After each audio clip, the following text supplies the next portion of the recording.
When we started to look at this project and study it, we had the opportunity to think about how we could reuse the existing tower and the concrete frame of the building.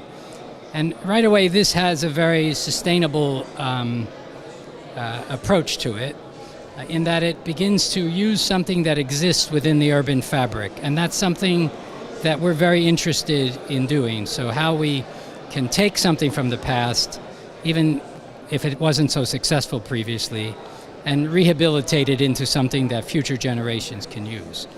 So that was the first principle. The second principle was that the existing area has never really been active and lively and connected to the fabric around it. It was built to be inward looking as opposed to outward looking. So we want to turn that around, and we want to turn it into an outward looking project, a project that engages with its neighbors, and a project that connects some of the very lively and active parts around it, such as Corso Como and the Fratelli building, and many of the other things that are happening.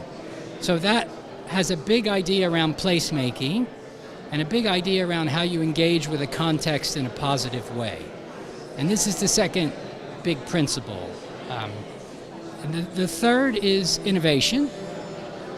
We are introducing new and innovative ways to build the building, new materials into the building, wooden construction as structural elements, and a focus on using natural materials that don't require a lot of energy to make them, and that can be recycled and reused in the future. So this is quite an important. And the last point is how the building functions as it moves on into the future. And a big part of that is how much energy it takes and what it has to take from the earth to exist. So in that way, we try and make the building generate as much of the energy it needs.